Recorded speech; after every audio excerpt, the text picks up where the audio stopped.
Hey guys, so I'm gonna do a quick little video. You guys haven't seen me or seen this stuff on the truck yet, or maybe you have seen pictures of it. I can't remember if I post pictures. Anyway, it doesn't matter.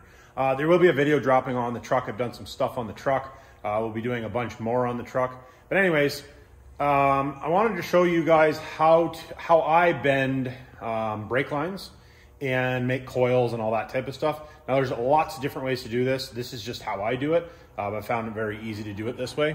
So what I do is you can put this into a vise as well. I just use the press because I find the press easy. This is the diameter of pipe that I wanted to use, or my coil. I wanted my coil to be. Actually, hold on one second. I'm just going to bring you over to the truck.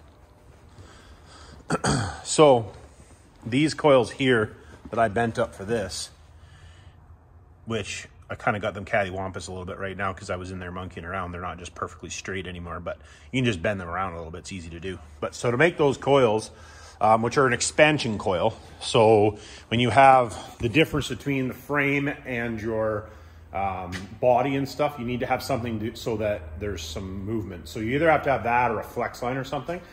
Otherwise, eventually they will break. So, and then a vibration dampener, right? So what I do, like I said, lots of different ways to do this. I can get you guys in here. Is take brake line. Usually I will make it so there's a little bit extra. This is just a piece of brake line that I have that I don't need. So I'm gonna do this and maybe I'll use it one day for something.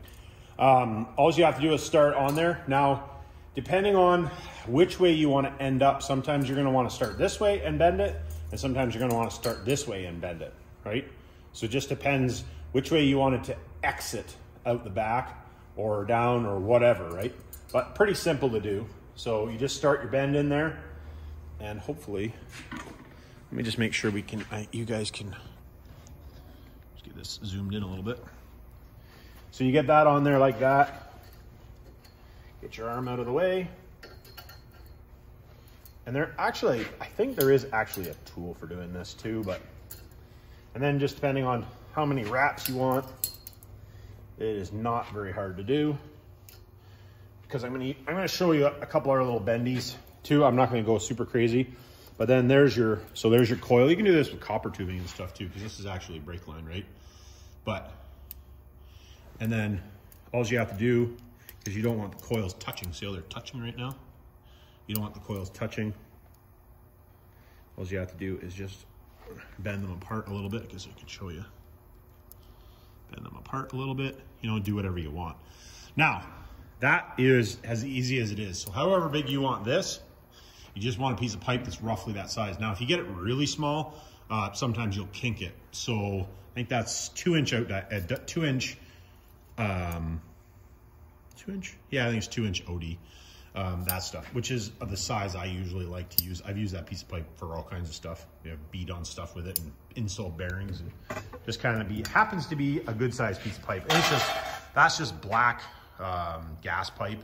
It's nothing special. You can use exhaust pipe as long as it has a little bit of rigidity to it. You probably even use ABS for you guys that don't have any steel laying around. You probably even just use a piece of ABS. Now, as far as bending goes, there's lots of different bending tools. These are the two that I have. I have had this thing forever. I don't even know what brand it is. Chicago, US. Anyways, this one is a much bigger, has a much bigger sweep in it. So putting in here and you want to bend it. One thing that I don't have that I really do, what I should buy, is a tubing straightener. I don't have one of those. I've always just done it like by hand. So pretty simple, make a bend, right? And then this, I just bought these actually after I did the brake lines, but these are for doing really tight bends. So I put them in the right way. But then you can do really tight bends with these.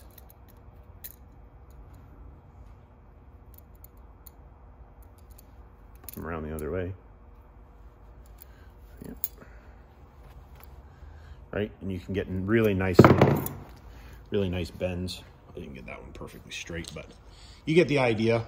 I put that on the wrong way to start with. That's literally the first time I used them out of the package, so just twisting it the wrong way. But, you know, you get a big sweeping 90 out of it, and then you can just bend it.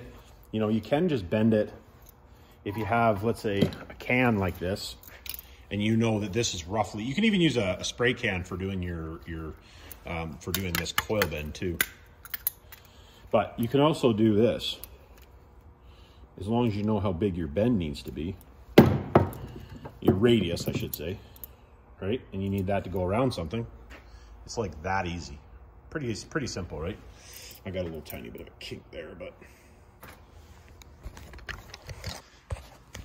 anyways, I know that guys were gonna ask me about that. That's how you do that. And the best thing to do is, if you're buying a new tool, being that I just bought these and kind of monkeying with them, you know, take a piece of tubing that you don't care about. I've used this one lots of times, and I have another one too.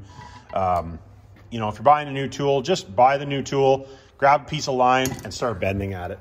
That's the best way that I can tell you to do it, and then you can find out what it will do, what it won't do, you know, all that type of stuff without, so that way you're not wrecking your line and, you know, that type of thing.